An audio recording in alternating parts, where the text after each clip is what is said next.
desafio. Vamos orar pelo Samuel? Pai querido, obrigado pela vida do Samuel, pelo amor que ele tem demonstrado ao Senhor, ele, sua casa.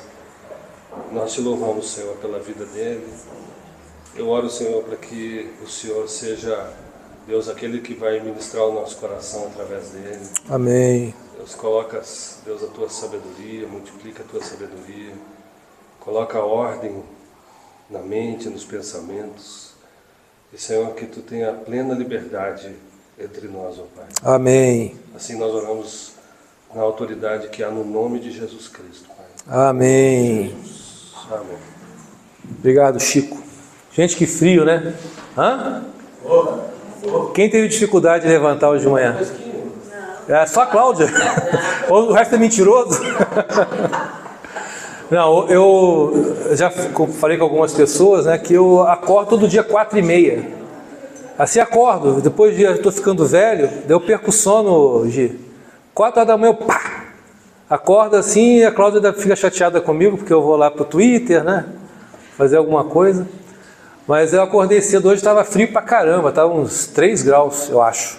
Eu estava marcando no termômetro do celular lá. E hoje a gente... quem lembra da pregação do domingo passado? Só a Gia e a Carleni? Vocês lembram que foi o 4º mandamento, né? Honra... tá ligada, né? Pegadinha. Então, honra o pai e a mãe, né? E logo no final da pregação, o próximo é o Dia dos Pais.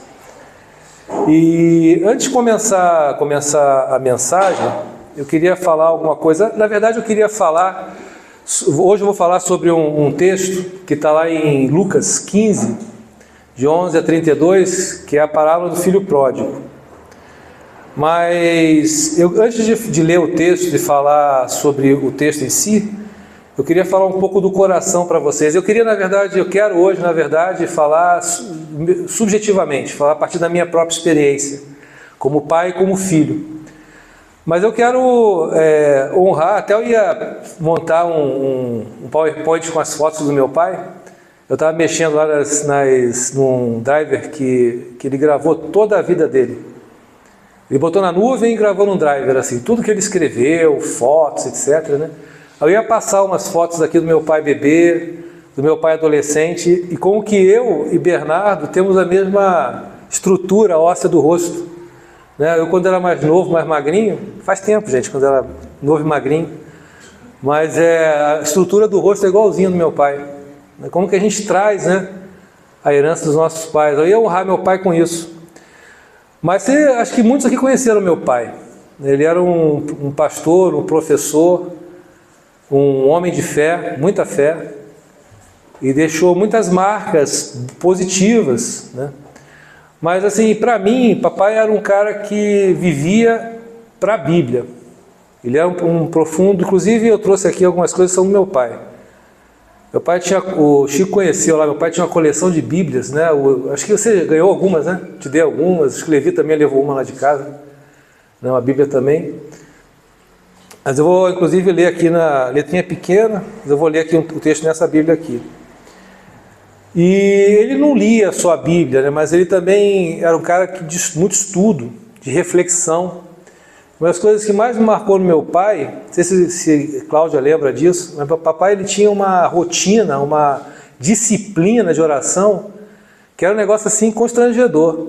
Eu sempre senti sabe a casquinha da unha do pé do bandido no final do filme, né? Meu pai era um cara que tinha essa disciplina real de oração e busca de intimidade com Deus, que era um negócio que constrangia mesmo, positivamente, né? E cada versículo que ele lia, parecia que era uma conversa mesmo, entre ele e Deus. Quem foi aluno do meu pai deve lembrar assim, esse zelo que ele tinha, né, pela palavra, e o zelo que ele tinha para viver o que ele estava pregando também. Por ele já morreu, já faz um tempinho, mas deixou um bocado de coisa boa. Até, tem muita coisa que eu vou falar aqui, como é subjetivo, vai surgindo aos poucos. Eu lembrei de uma foto que eu vi ontem. Papai ele ganhou uma viagem, eu era guri ainda, da Embaixada de Israel para visitar Jerusalém. visitar Israel, na verdade. E aí ele tirou muita foto, né, muita coisa. Papai era um cara que era muito preciosista, gostava de trazer pedrinhas, galinhos. Eu não sei nem como é que passou na alfândega lá, naquele tempo não tinha bomba do Bin Laden, né? Papai trouxe pedrinha, coral do Mar da Galileia, trouxe lasquinha da oliveira que tem uns 5.000 anos, né? Parecia que era lasquinha da cruz, né? Então você imagina hoje em dia trazer isso numa viagem, esse negócio impensável. E papai deu palestra durante uns 20 anos com essas pedrinhas, essas lasquinhas, slides, chamava de slide. Ninguém aqui mais lembra de slide, né? Alguém sabe que slide não é do PowerPoint não, gente, era um negativo que você botava numa maquininha e era o uau, né? Eu era pequenininho, ficava orgulhoso do meu pai tinha 1.000 slides de Israel, né? Aí passava numa máquina de slide lá. Mas o fato é que o papai era esse cara sui generis, né? Então, assim, a gente sai do roteiro, se perde um pouco, né? Mas deixa eu voltar aqui para o meu roteiro. Então, hoje, quando a gente fala sobre esse filho que volta para casa, que é o texto que a gente vai ler, eu também me sinto meio que voltando para esse lugar que meu pai me ensinou a amar, que é a presença de Deus, o abraço do Pai e o valor da graça. Tem muita coisa, eu tenho minha filha aqui que é psicóloga, inclusive quem precisar de psicóloga, é uma excelente psicóloga, está agora aprofundando na psicologia analítica, ficando fera, adora Jung, eu também. E quando a gente fala assim dessa disfuncionalidade que a gente traz, nossas heranças comportamentais da família, dizem os psicólogos, né, que a família é o principal gerador de quê mesmo? Trauma, neurose. Se for pensar no negócio desse, a família é gerador de neurose. Depois a gente passa a outra fase da nossa vida para ajustar as coisas, né? Mas a gente traz muito da relação com o pai baseado na figura do nosso pai, né? E tem as coisas boas e as coisas ruins. E a gente encontra em Deus, nesse abraço do pai, a possibilidade de reorganizar essas coisas, né? Porque Deus ele se manifesta para a gente como pai. A gente vai ver isso aqui nessa parábola. Então é que essa mensagem ela possa tocar o nosso coração, o seu coração, tantas vezes quanto tocou no coração do meu pai. E que a gente realmente saia daqui, desse lugar, com vontade de voltar para esse abraço, dessa verdade, para casa e para o abraço do nosso pai verdadeiro. Agora, só por curiosidade, né, eu estava pesquisando, eu sou curioso pra caramba, eu gosto de saber das coisas. Me fala assim, guarda, eu vou pesquisar. Alguém que sabe a história do Dia dos Pais? Sabe não?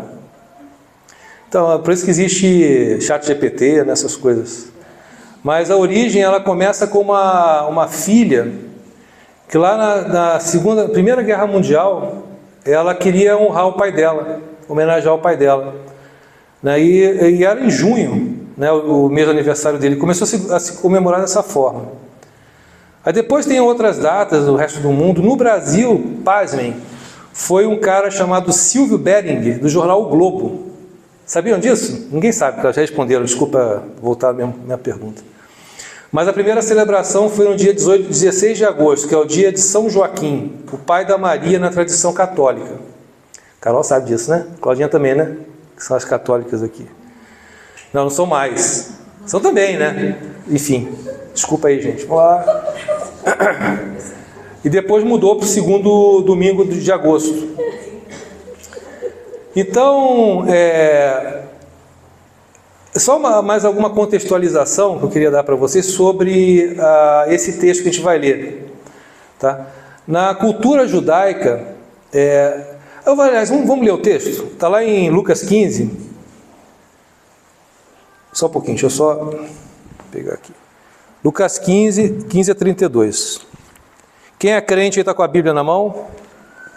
Só os crentes. Vamos ler? O Gustavo vai projetar aqui, né? Não tem o texto? Vamos ler juntos aqui então, olha. Eu estou lendo aqui na NVI, tá? A parábola do filho perdido.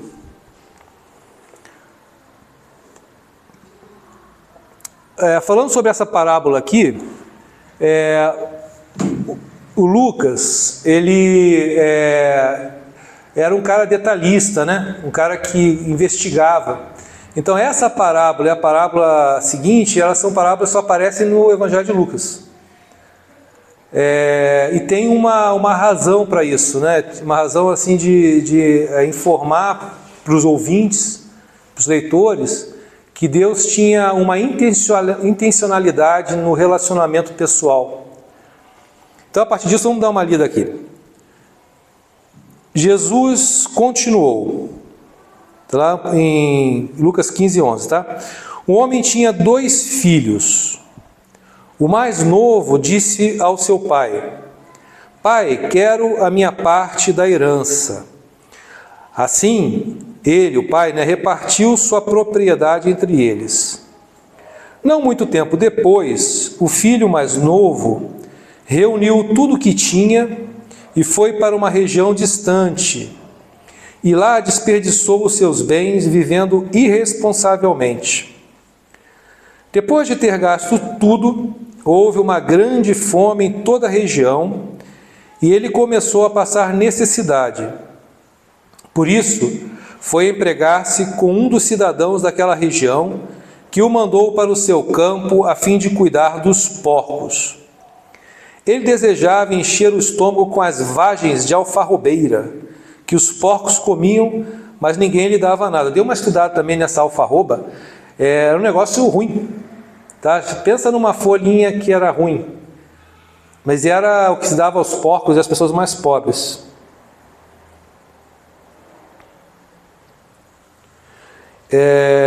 Por isso foi empregar-se, que os porcos comiam, mas ninguém lhe dava nada. Caindo em si, ele disse: Quantos empregados de meu pai têm comida de sobra, e eu aqui morrendo de fome? Eu me porei a caminho e voltarei para meu pai e lhe direi: Pai, pequei contra o céu e contra ti. Não sou mais digno de ser chamado teu filho. Trata-me como um dos teus empregados. A seguir, levantou-se e foi para seu pai. Estando ainda longe, seu pai o viu e, cheio de compaixão, correu para seu filho e o abraçou e o beijou. O filho lhe disse: Pai, pequei contra o céu e contra ti, não sou mais digno de ser chamado teu filho. Mas o pai disse aos seus servos: Depressa, tragam a melhor roupa e vistam nele. Coloquem um anel em seu dedo e calçados em seus pés. Tragam um novilho gordo e matem-no. Vamos fazer uma festa e alegrar-nos, pois este meu filho estava morto e voltou à vida. Estava perdido e foi achado. E começaram a festejar o seu regresso. Enquanto isso, o filho mais velho estava no campo. Quando se aproximou da casa, ouviu a música e a dança. Então chamou um dos seus servos e perguntou-lhe o que estava acontecendo. Este lhe respondeu: Seu irmão voltou e seu pai matou o novilho gordo, porque o recebeu de volta são e salvo. O filho mais velho encheu-se de ira e não quis entrar.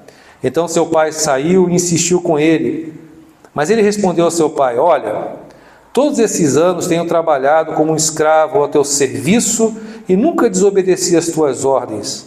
Mas tu nunca me deste nem um cabrito para eu festejar com meus amigos. Mas quando volta para casa esse teu filho que esbanjou os teus bens com as prostitutas, matas o novilho gordo para ele. Disse o pai: Meu filho, você está sempre comigo e tudo o que eu tenho é seu.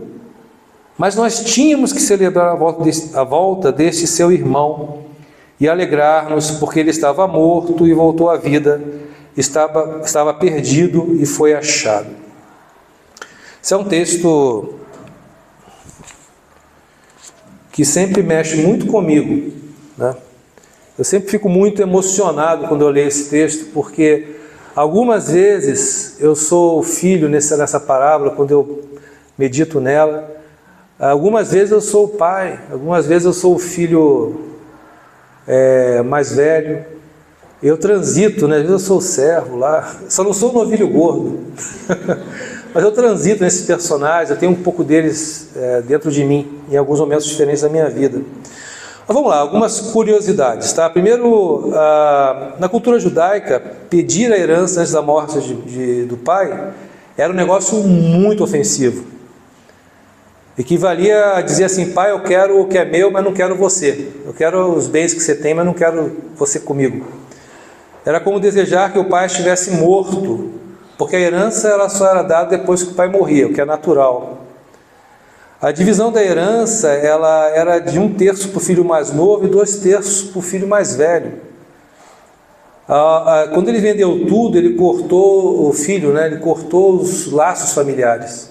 Ele mesmo tomou a atitude de cortar os laços que ele tinha com o pai dele, com a família dele. Sobre essa coisa da vida dissoluta. Alguém sabe o que é pródigo? Hã? Isso e pior, né? O cara que vive dissolutamente, que vive esbanjador, né? Até estava curioso porque eu já vi no português você pode usar esse termo positivamente em alguns contextos, né? Ele é pródigo em musicalidade, por exemplo, com o Bernardo, que é músico, né? Mas o termo original realmente é essa pessoa esbanjadora, né, que vive dissolutamente. E viver lá dissolutamente, em grego, assotos. Você vê, gastei meu grego da manhã inteira. Acabou o grego. Mas é uma palavra, por isso que existe o ChatGPT também, né, que significa uma vida de libertinagem, desperdício e imoralidade. Na cultura judaica, um judeu que se misturava também com os gentios, como esse filho fez, ele era visto como alguém que traía a fé, era um traidor da fé. Com relação à miséria e aos porcos, a cuidar de porcos era a pior humilhação para um judeu, porque era um bicho impuro, né? Desejar comer essas alfarrobas dos porcos é um alimento barato dado a animais e às pessoas muito pobres. O filho estava tão desesperado que queria comer o que nem os porcos tinham em abundância, né? A questão de correr, né, também é um negócio interessante. Quando o pai, ali diz que o pai, e até uma coisa que me emociona pra caramba, tem uma canção que é uma pessoa que eu gostava muito fez, que ele fala desse amor do pai, que o pai, segundo esse autor, ele estava ao cair da tarde, e pelo que ele vê nas entrelinhas, o pai estava todo dia no portão de casa esperando o filho voltar. Existia um anseio do pai pelo retorno do filho. E aí o pai, quando vê o filho, o texto diz que ele sai correndo, ele corre. E isso também era uma coisa que demonstrava uma quebra muito grande de paradigma, porque o pai abandona a sua dignidade para receber o filho. Naquela época, o idoso nunca corria, era indigno. Se um velho estava correndo, era alguma coisa muito indigna. Então ele fez algo que realmente traía a própria imagem dele diante da comunidade. Depois o beijo e o abraço, símbolos dessa restauração, né? Então a veste nova é um sinal de honra. Ele não é mais um mendigo, né? Anel no dedo quer dizer autoridade. O filho foi reintegrado como herdeiro. As sandálias nos pés, né? Os escravos andavam descalços. Então quando ele pede uma sandália, ele restaura a dignidade de filho. O bezerro cevado, né, animal reservado para festas muito especiais, era o novilho gordo. E por aí vai, tem muitas coisas interessantes aqui, né? Por exemplo, a festa, a música e dança eram comuns nas celebrações, o irmão mais velho não quis. Eu já falei isso aqui uma vez, que é uma coisa que a gente precisa restaurar como comunidade de fé e como pessoalidade, esse coração festivo, né? Essa alegria da presença de Deus. Então você não deve se constranger, assim, você está louvando e adorando a Deus, de se movimentar, de adorar, porque esse é o espaço da liberdade. A gente precisa construir essa liberdade, né? Então algumas lições assim que estão aqui nesse texto. Deus corre atrás de nós. Já parou para pensar nisso? Deus corre atrás de nós. Eu fico muito tocado com isso, assim, que Deus não desiste de mim. Eu achei muito lindo, me perdoa, Bela, de usar esse seu exemplo, mas o namorado da Bela, ele é de uma igreja bastante avivada, né? Ele está num caminho muito lindo, assim, de reconexão com a fé. Aí a Bela falou assim, Alisson, você vai de novo no culto? Ele falou, vou, porque eu não posso desistir de quem não desiste de mim. Achei muito lindo isso do Alisson falar, né? E é esse Deus que tem esse prazer em correr atrás da gente, né? Em estar perto da gente e ter comunhão íntima com a gente. E nenhum pecado é grande demais para o perdão de Deus. Eu vou citar um livrinho durante a pregação aqui, mas já queria adiantar, fora do script. Uma das heranças que papai deixou para mim, eu era guri, tinha uns 8 ou 10 anos. O papai falava de um livro, meu inglês não é muito bom, mas era My Utmost for His Highs, tá certo? É isso mesmo? Deu para entender? Não, né? Mas a tradução é tudo para ele. Exclusive, eu queria recomendar, não sei se está vendo esse livro aqui, mas eu recomendo muito, gente. Se tiver condições de PDF, quem tem Kindle, né? Ou comprar físico, se alguém encontrar isso na Amazon vendendo, me avisa, que eu vou também divulgar. É um dos livros de meditação, assim, devocional mais maravilhosos que eu já tive contato. E olha que eu gosto de devocional, livros de devocional. Mas é um devocional, assim, muito bacana. E uma das coisas que ele me ensina nesse livrinho, eu vou citar algumas delas, é que a gente não pede perdão para ser perdoado. A gente pede perdão porque a gente se sente perdoado. A gente é constrangido pelo amor e pelo perdão de Deus, e aí a gente se rende ao perdão de Deus. O Evangelho não é sobre o filho que volta, mas sobre o pai que nunca desiste. Essa frase é do Tim Keller, tá? Conquanto todas essas coisas que eu falei, né, sejam simbólicas, né, que o Dia dos Pais é um símbolo, tá? Dia dos Pais, não se iludam, não é nada divino, assim, não está na Bíblia, é só um símbolo. E também a parábola, né? Uma parábola é uma história curta, criada para nos ensinar algo importante, pode ser uma lição moral, espiritual, até ética, de um jeito simples e fácil de lembrar. Na Bíblia, vemos que Jesus usava muito esse recurso. Ele pegava situações do dia a dia, conhecidas por todos, e através deles mostrava verdades profundas sobre o reino de Deus. Quando Jesus contou a parábola do filho pródigo, ele não estava apenas narrando uma bonita história. Ele falava com dois grupos muito diferentes. De um lado, publicanos e pecadores, dos quais eu me incluo, né? Rejeitados pela sociedade e pela religião. Do outro, os escribas e fariseus, né? Orgulhosos da moralidade e distantes do coração de Deus. Naquela época, as parábolas eram uma forma de ensinar verdades profundas de maneira simples e memorável.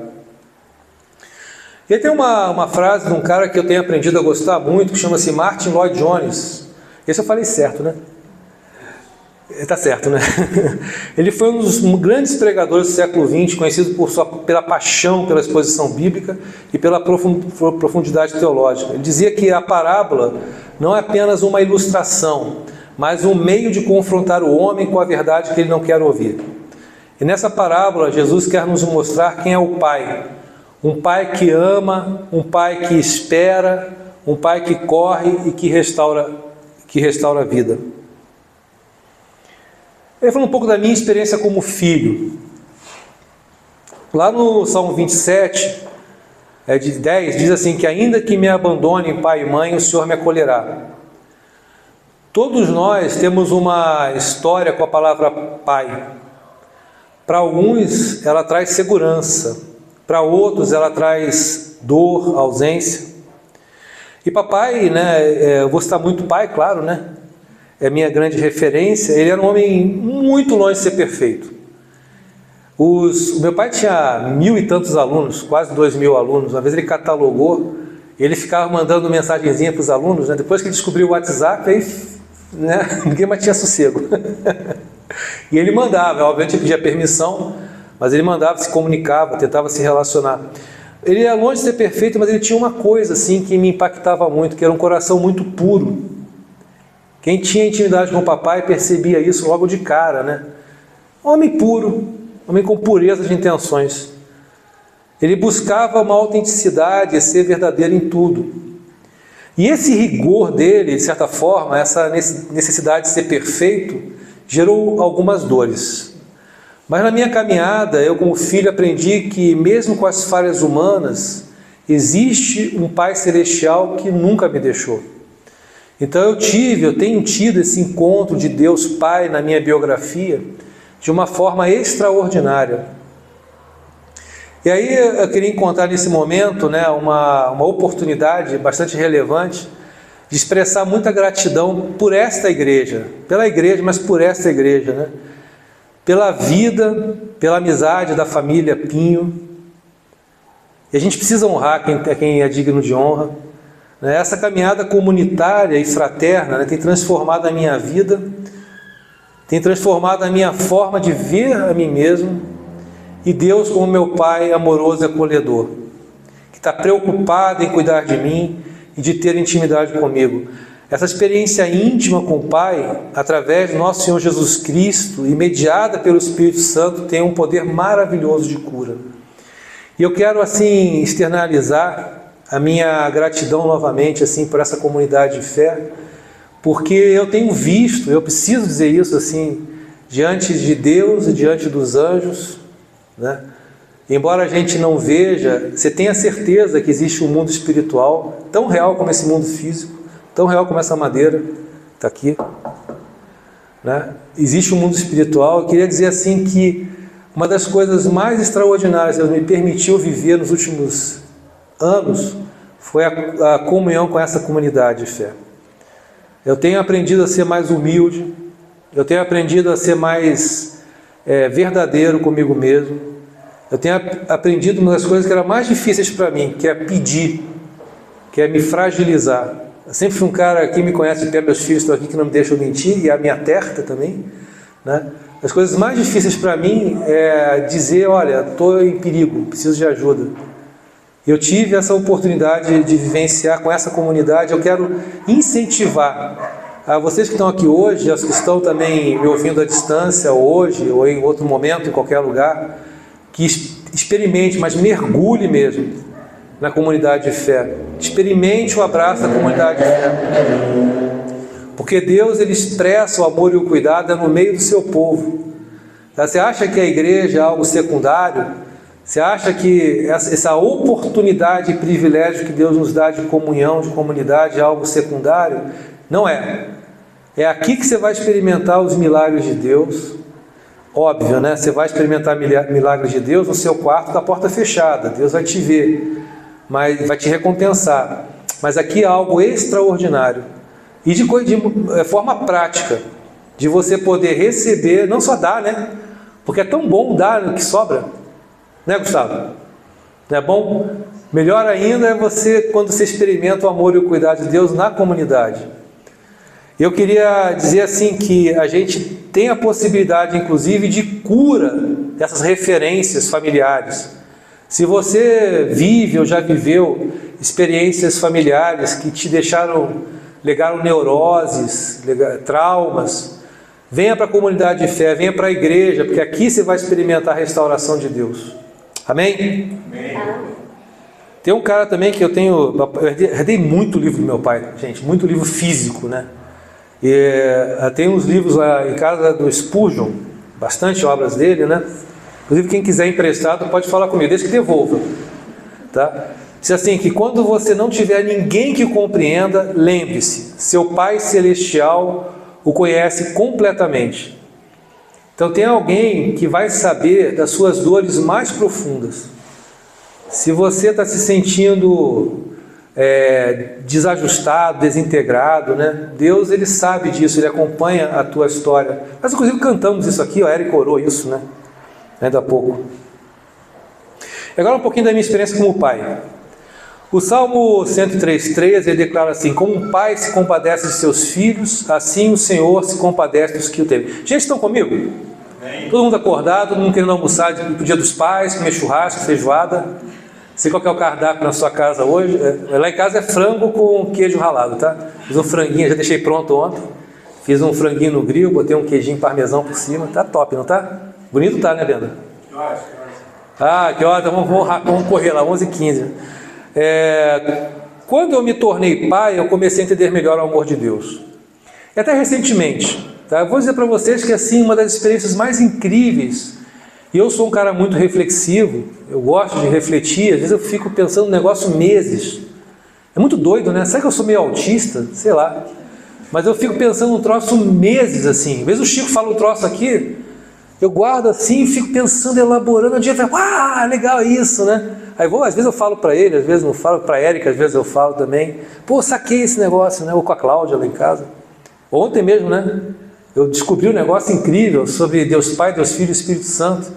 Acho que eu botei aqui na pregação. Achei um negócio incrível, porque a gente pensa em Deus trino, né? Deus Pai, né? Deus Filho, né? E Deus Espírito Santo, né? Na verdade é um Deus só, com 3 expressões do caráter dele. Aí quando você pensa em Deus Pai, né, que é o Deus inacessível, pensa em Jesus, que é a expressão do Deus inacessível, e o Espírito, como essa intimidade de relacionamento, fica muito melhor. Não fica gostoso? É o mesmo Deus, né? Mas essas coisas me acontecem. E eu tenho falado para os meus filhos do prazer que é ser pai deles. Hoje eles são filhos adultos, né? Belinha e Bernardo são pessoas maravilhosas, gente. Quem é amigo dos dois assim, embora um possa dizer lá que nem tanto, mas são pessoas maravilhosas. Eu às vezes assim nem me acho tão digno de ser o pai deles, falar a verdade. De verdade. Putz, as pessoas tão legais, né? Como é que eu consegui gerar pessoas tão bacanas assim? Fico pensando, poxa, a Belinha, ela tem um lado dela assim, a mulher adulta, profissional, né? E ela me sai às vezes com umas coisas, pai, você está errando nisso, né? Pai, olha aqui, conserta aquilo. O carinho, o cuidado e o amor e a amizade deles para mim não tem preço. São meus amores, o meu maior orgulho, de verdade.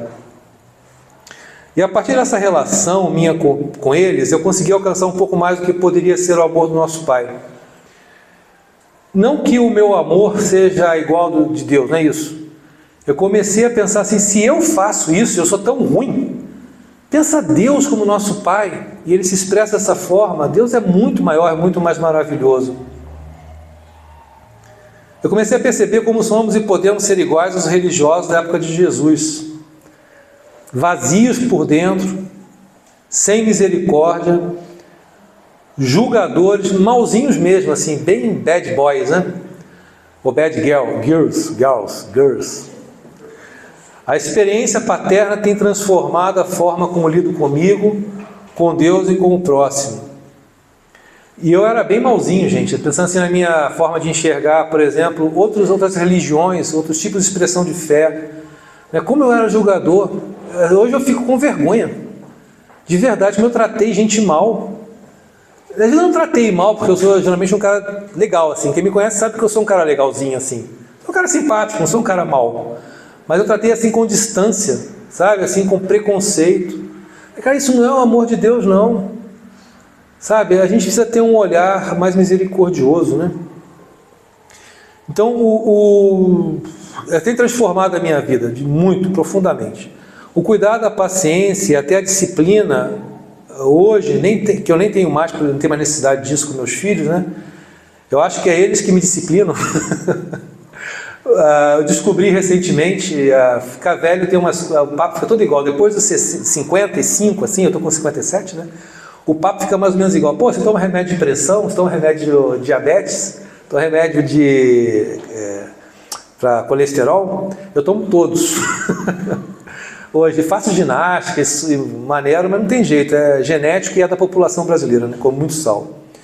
Mas a Isabela essa semana me deu um puxão de orelha. Falei, pai, você está comendo, como é que é? Você está tomando remédio direitinho? Né? Você está se estressando muito, está vendo muito Twitter, você está vendo notícia demais, isso que te deixa com a pressão alta. Toma muito café, eu tomo muito café, eu tomo 2 litros de café por dia. Alguém toma mais café do que eu? 2 litros por dia? Você toma? Não tem pressão alta? Depois precisa estudar teus genes. Mas cuidando da minha rotina, dos meus remédios e tal, eu procuro exercer com meus filhos. O que eu faço com meus filhos hoje é apenas uma sombra do amor perfeito de Deus por nós, né? Um outro cara que eu tenho lido também, J.L. Parker, disse que ensinou que conhecer a Deus transforma tudo, né? Se você quer saber o quanto alguém entende do cristianismo, Descubra o que ele pensa quando diz Deus é o meu Pai. Hã? Se quer saber quem que é, vou repetir, tá? Se você quer saber o quanto alguém entende do cristianismo, e aqui eu não estou falando do cristianismo como ismo, como religião, tá? Estou falando como derivação da fé em Cristo. Descubra o que ele pensa quando ele diz que Deus é meu Pai. Deus é meu Pai, né? Meu Pai. Né? Você vai aprender como é que ele vive a experiência dele com Jesus. E aí tem algumas coisas que estão sendo restauradas na minha vida. Em Romanos 8,15 diz que vocês receberam um espírito de adoção, pelo qual clamamos, Abba, Pai. Deixa eu tentar falar uma coisa importante, que Deus, ele quer ser o nosso Abba. Né? Vocês já pararam para pensar uma coisa? Por que Deus escolheu esse arquétipo de família, esse modelo de família? Ele podia ter se expressado de outras formas, né? Não é verdade? Mas Deus escolheu esse modelo, o Pai, o Filho e o Espírito. E essa intimidade com Deus nos torna ligados afetivamente com Ele. Ao ponto a gente fala assim, meu paizinho, meu Abba. Papai também disse, às vezes ele lá no Kibbutzim, lá em Israel, que ele ficou muito apaixonado quando via as criancinhas chamando os pais, né? Assim, Abba, Abba. Né? E uma relação de pedido, de cuidado, de intimidade. E a gente precisa construir com Deus, o nosso Pai, esse modelo de relacionamento, de chamar Ele de paizinho, meu Pai amado, meu Pai querido. A restauração que o Pai faz não é só externa, mas interna. Na parábola, o filho não volta para casa como empregado, mas como filho restaurado, com sandálias nos pés, anel no dedo e roupa nova. E essa tem sido a minha experiência. Aumentar a minha identidade de filho tem me tornado cada dia mais autêntico, verdadeiro, sincero comigo mesmo, com meus amigos, irmãos de caminhada e com essa comunidade de fé. E não é fácil, gente. Talvez assim em outros ambientes aqui do Brasil, que são mais abertos, festivos, né? Você tenha mais facilidade. Mas para mim foi um exercício, e isso é obra do Espírito Santo na minha vida. Só quem pode afirmar isso com certeza sou eu mesmo, porque eu sei o quanto tem sido difícil para mim de expor as minhas fragilidades, né, de buscar em Deus assim. Hoje alguém orou aqui sobre os dons e talentos derramados sobre essa igreja, né, de aceitar que eu tenho talentos que eu posso usar para o reino de Deus, eu recebo dons de Deus também, né, e para isso eu preciso entrar em contato comigo mesmo. E assim, eu volto a reforçar isso, né? Eu te convido a você buscar autenticidade, buscar intimidade no secreto, mas buscar relacionamentos construtivos. A gente tem uma experiência muito próxima nas células, né? Se você não está em célula, eu recomendo fortemente que você busque estar em comunhão em uma célula, onde você pode experimentar intimidade mesmo, chorar, falar das suas dores, pedir ajuda, comunitariamente. Tem dia que eu estou bem, tem dia que eu não estou tão bem. Nos dias que eu não estou muito bem, eu preciso de ombro, eu preciso de cuidado. E é na igreja, na comunidade de fé que você pode encontrar isso. Oswald Chambers, que é o autor desse livrinho aqui, ele viveu lá, você vê que coisa incrível. E, lá em casa, às vezes eu leio esse livro com a família no café da manhã, e meus filhos, né, que são de uma outra geração, outra cabeça e tal, esse cara que escreveu esse livro na virada, não foi nem ele quem escreveu, foi a mulher dele quem compilou as pregações dele, na virada do século 20, 19 para 20.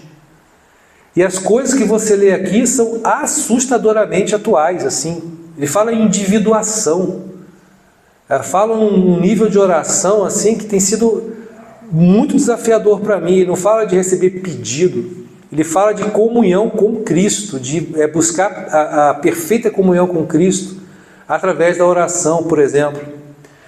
Mas ele nos lembra que o maior objetivo da vida espiritual não é fazer coisas para Deus, mas estar com Ele. Você percebe a diferença? Lembra que eu falei dos pecadores, os pagãos, os publicanos e pecadores e dos religiosos, né? A gente, às vezes, veste bastante, tá, dessa vestimenta de religião, de religiosidade.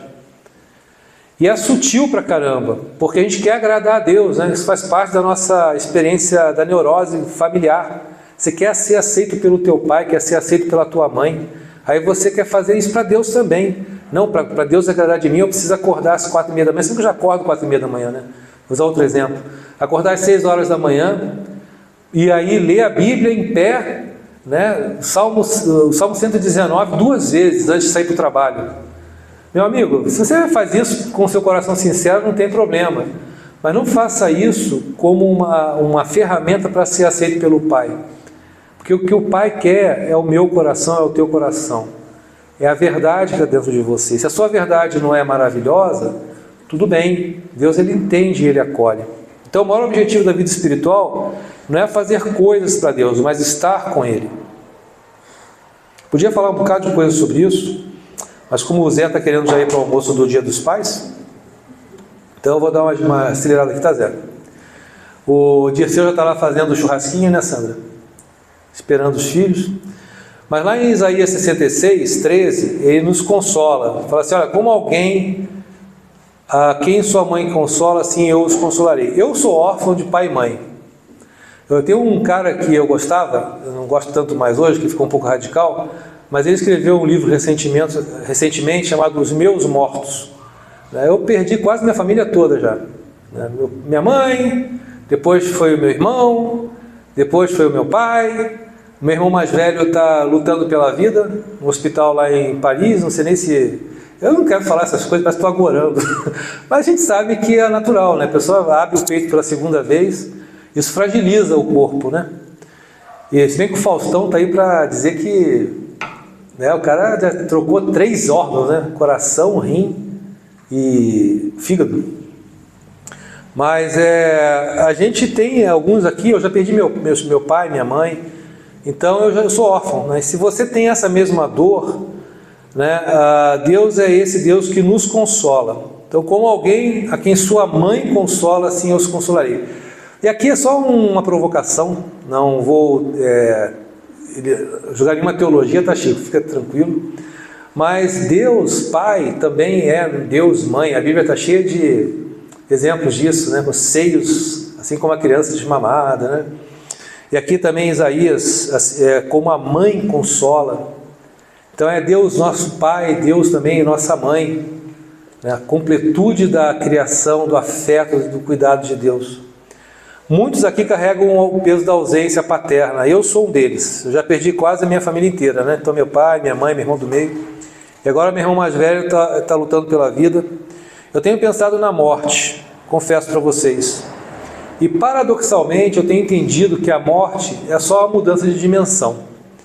Nossa vida, que contém momentos maravilhosos de alegria, comunhão, altruísmo, bondade, é também dura, curta e incerta. Eu procurei ver de quem que era essa frase, não descobri, tá? A vida é dura, curta e incerta. Eu achei barato, né? Porque resume mesmo, a vida é dura, curta e incerta. Eu não tenho romantismo em relação à vida, de verdade, eu adoro viver, gosto mesmo, né? Gosto de verdade, assim, de acordar de manhã e tomar um café da manhã com a minha mulher, por exemplo. A gente faz isso quase todo dia. E depois aí vem minha filha, depois vem meu filho também. Eu adoro, amo, né? Amo meus bichos. Eu tenho 3 gatos e um cachorro. Quem é que tem mais do que 3 gatos? A gente ganhou o concurso de gatos, né?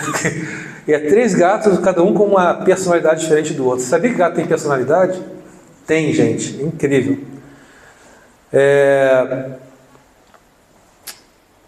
Por que eu estou falando isso? Porque a vida dura, curta e incerta. Mas eu tenho para mim assim, que a vida realmente é assim, é dura, curta e incerta. Eu já tive momentos assim maravilhosos, né? Honrado, dando prêmio internacional. Eu já tive momentos que eu estava zerado, sem nada, recentemente inclusive. né? Tomei dois clientes não me pagaram. Imagina, cara. Por mais que tenha dinheiro guardado, né? Pô, 4 meses sem receber cliente te pagando, fica difícil, né? Mas eu percebi o mesmo cuidado de Deus, o mesmo carinho de Deus comigo, eu com a mesma confiança em Deus, né? Então a vida é dura, curta e incerta, a gente tem que ter essa consciência. Mas a paternidade de Deus supre essa ausência de forma real e completa, nos dando a esperança do descanso da vida com Ele. Lembra do Oswald Chambers, né, que ele falava assim, que a gente tem que buscar é Deus na nossa vida, mais do que aquilo que Deus pode nos proporcionar. É Ele mesmo, né?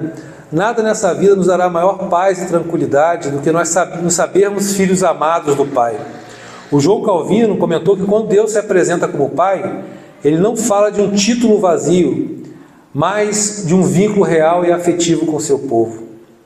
E por que Deus escolheu essa linguagem, né? A própria Trindade nos mostra que Deus é relacional. O Filho sempre viveu em amor e comunhão com o Pai. Gente, estão comigo? Sim. Se eu parar para perguntar o que eu falei nos últimos 25 minutos, vocês sabem repetir?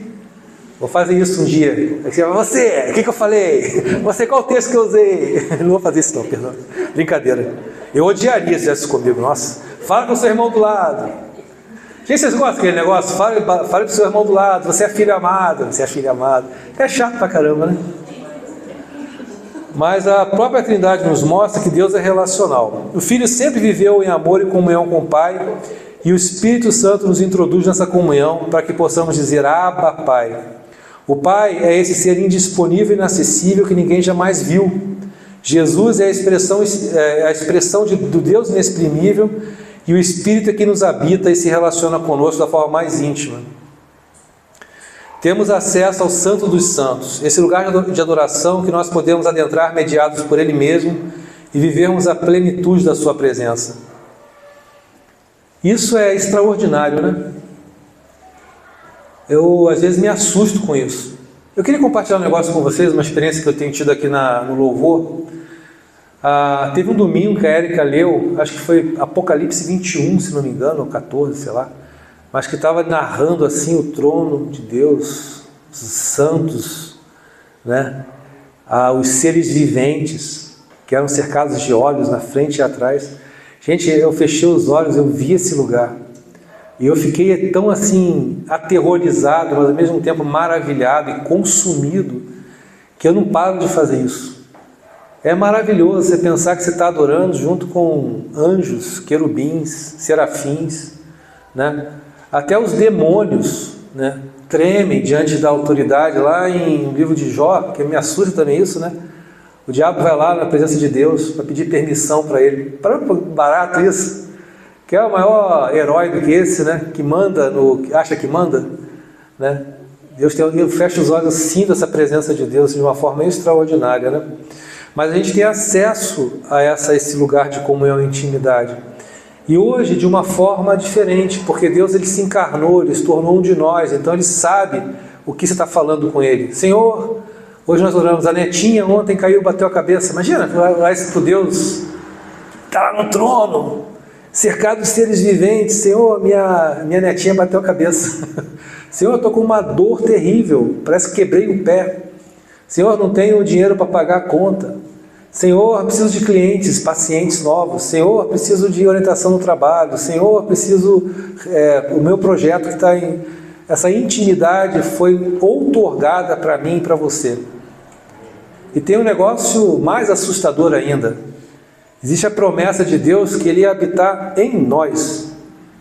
Então hoje você é a habitação de Deus.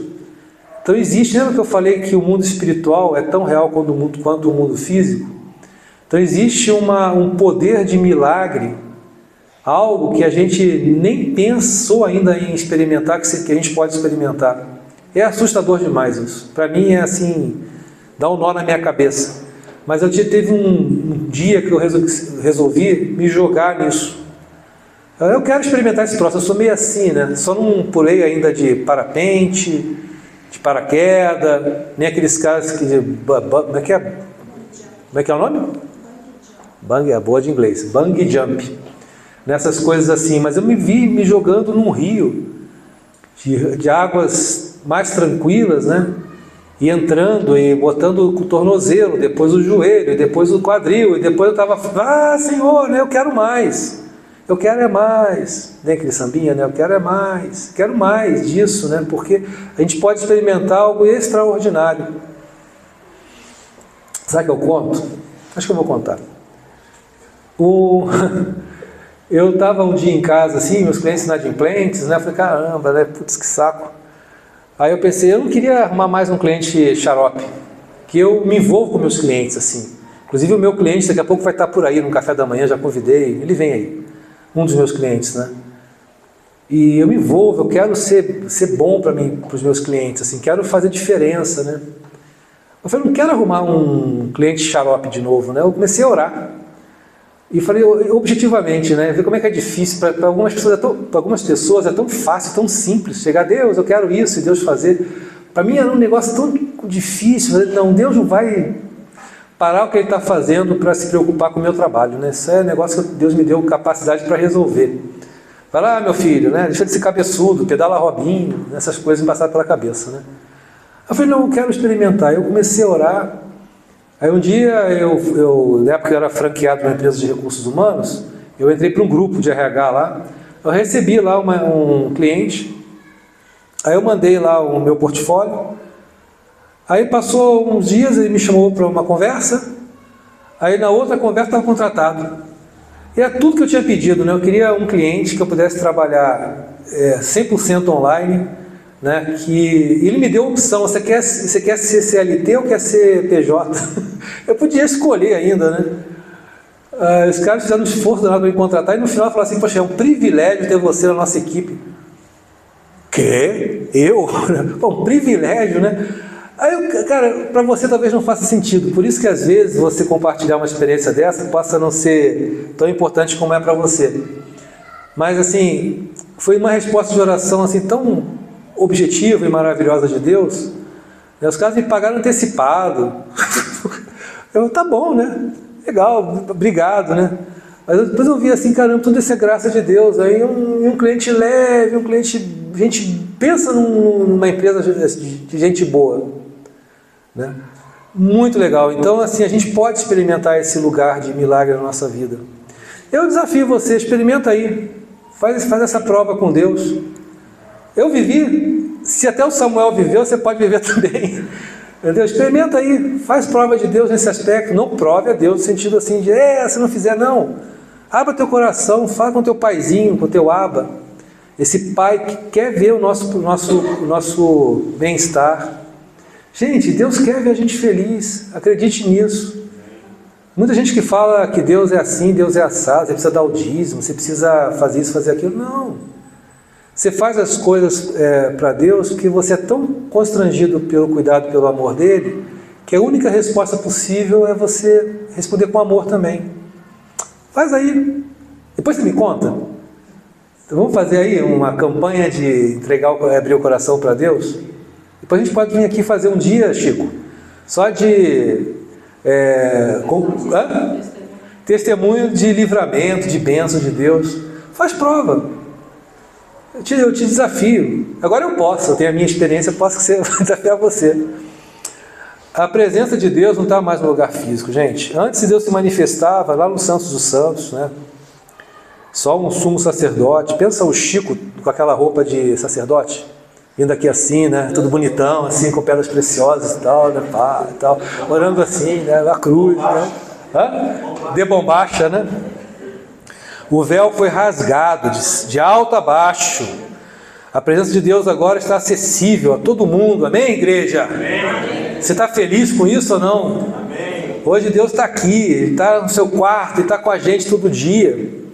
O outro cara chamado John Owen escreveu: o rasgar do véu proclamou que Deus não mais habitaria um templo feito por mãos humanas, mas entre e dentro do seu povo. É aqui na igreja que você vai experimentar essas coisas. A obra de Cristo garante acesso direto. O Martin Lloyd Jones disse que o cristão não precisa de sacerdotes humanos para se aproximar de Deus, pois ele tem um sumo sacerdote perfeito no céu. Lá em Hebreus 10, 19 a 20 diz que o novo e vivo caminho foi aberto através do corpo de Cristo. A presença de Deus é contínua na nossa vida. Como o véu foi rasgado, a habitação de Deus passa a ser no seu povo. E tem texto em 1 Coríntios 3,16, Efésios, fala sobre isso. O J.L. Parker comenta que a adoção como filhos é a maior evidência dessa presença constante. O cristão vive na presença do Pai como filho amado, não como estranho. Você já se sentiu estranho na presença de Deus? Já se sentiu esquisito, esquisitão? Se você, ou aqui, ou quem está lá, ou quem está ouvindo essa palavra, você pode se sentir um filho amado diante de Deus. Embora você não saiba, você é um filho amado. Embora você não acredite, eu e você somos filhos amados. Embora você tenha todas as suas explicações racionais, né, achando que Deus não existe, né, você dizer assim, eu não acredito em Deus, Deus acredita em você. Né, então experimente. Para Calvino, o véu rasgado também marcava o fim do sistema cerimonial judaico, o início da nova aliança, onde Cristo é o centro do culto da comunhão com Deus. E hoje eu quero lançar um desafio aqui, para nós como igreja, a gente orar não apenas para pedir, mas para estar na presença do Pai. O prazer da oração não é receber as dádivas, e elas vêm, claro, esse é o caráter do nosso Pai bondoso, mas nós, como filhos amados, queremos conhecer mais o nosso Pai, aprender com Ele, a ter a alegria da Sua presença em nós. E lá em casa, às vezes, eu danço, estou vendo uma coisa assim, eu saio dançando assim com o pessoal, danço com meu filho também dança comigo às vezes, a gente dançando, porque é bom dançar na presença de Deus. Gente, experimenta só, assim, a gente aqui em Curitiba é meio durão, né, quadril duro. Experimenta você botar lá um louvor e dançar na presença de Deus, assim, Senhor, o Senhor me livrou, o Senhor é maravilhoso. Aqui na igreja, experimenta isso. Você vai ver que a coisa mais gostosa do mundo, que Deus deve, eu fico imaginando Deus olhando assim, poxa, esse meu filho é mó barato, né? Aí de repente o Espírito dança também, começa a dançar assim, e a gente experimentar a alegria de Deus. Viva como filho amado, não como um servo com medo. Parece que a gente vive, e eu às vezes me incluo nisso também, a gente vive como se Deus olhasse para a gente como alguém que está devendo alguma coisa. Tem essa sensação? Por mais que você ore, você lê a Bíblia, sempre está faltando alguma coisa, né? A gente precisa buscar em Deus esse acolhimento, essa completude de alma, de pensamento. Buscarmos e crermos no amor dele por nós e buscarmos intimidade com o Espírito. Nós temos uma amiga, eu e a Cláudia, que ela é super pentecostal assim, a Lilian, né? Eu posso falar aqui que a Lilian, se estiver ouvindo aí, falei de você, pede royalties, pede, né? Mas a Lilian, ela fala um negócio que eu acho muito lindo, ela fala assim, meu irmão, uma coisa mais maravilhosa, né? É você conversar com o Espírito, é você o Espírito. Ela conta que o filho dela teve câncer, o Espírito Santo falou para ela vir de Ponta Grossa para Curitiba e tratar o filho aqui com o médico tal, ela foi e o filho ficou curado. Coisa assim, falei, Lilian, menos, né? Não, meu irmão, é assim, né? Essa intimidade com o Espírito e uma capacidade de ser guiado pelo Espírito. A gente tem uma outra irmã também, uma história que a gente conhece, que a irmã, Deus falou assim, pega a tua mala e vai para a rua. A mulher pegou a mala e foi para a rua. Aí de repente parou um carro. Senhora, que quer ir para onde? Para tal lugar, eu levo a senhora. Aí ela chegou no aeroporto, falou assim do Espírito, vai para o aeroporto. Aí chegou no aeroporto, alguém pagou a passagem dela, foi para Portugal e casou com um cara. E mudou a vida dela. Cara, assim, eu não vivo isso, mas eu acho que dá para viver. E se você quer experimentar algo novo, né, você precisa se sentir um filho amado. Um filho desejado, um filho a quem o pai quer bem. Mas a gente precisa praticar, buscar, crer no amor dele por nós e buscar intimidade. E espelhar o caráter do pai nas nossas relações. Então mudar nosso olhar que distancia e julga para um olhar de amor, sabendo que no outro está a expressão mais profunda do desejo incontrolável do amor do pai. Devemos amar como somos amados. Não é porque a gente vai sair para evangelizando, não é porque a gente vê Deus no outro. Eu vou citar aqui a Madre Teresa de Calcutá, eu acho que foi ela que disse isso, que ela vê Deus no pobre mais pobre. Ver o imago Dei, a imagem e semelhança de Deus, por trás daquela casca suja, daquela roupa fedida. Se olhar para o outro, não é para olhar também para o outro, achando que o outro é fedido, não é isso, gente, eu quis dizer. É olhar para o outro com um olhar de amor, assim como Deus nos olha. Bom, eu queria agora ter um momento com as famílias. O que vocês preferem? Ficar onde vocês estão ou vir aqui na frente? Vamos levantar um pouquinho, vamos? Só para a gente dar uma mexida nos ossos. Está frio hoje. Você pode ficar com a sua família. Busca a tua família aí, quem está longe da sua família. Eu acho que dá para chamar as crianças, né? Oi? Vai ter um borogodó aí? Tá. Então, segura a onda, viu? Atrapalhando aqui o script, o roteiro. Samuel. Mas vamos lá, então, quem está aqui junto, que a família está aqui, a Carol já é nossa filha, então a gente pode ficar junto aí. A Belinha tem uma irmã agora também aí, Bena.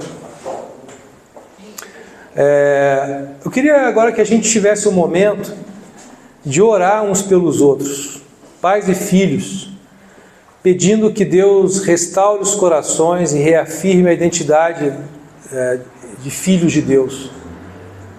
Então vamos ter esse momento agora em família, tá? Se o Levi quiser vir aqui na frente, que é o nosso trovador. O Levi, já viram o Levi orando? O Levi está sempre assim, tocando uma musiquinha, né? O trovador mor. A gente tem esse tempo de oração com as nossas famílias, depois eu volto aqui e faço uma conclusão, pode ser? Vamos orar então com as nossas famílias, pedindo que Deus toque a nossa família, os nossos corações. Daqui a pouquinho eu volto. Mais um minutinho.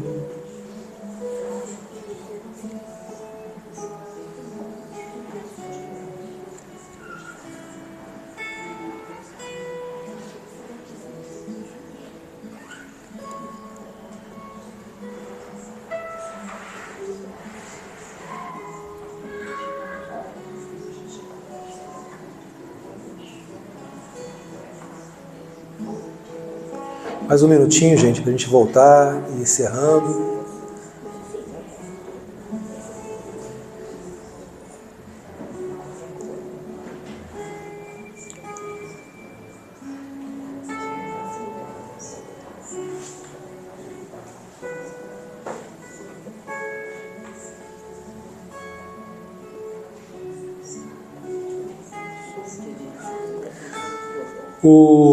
O pai da parábola, ele continua o mesmo pai.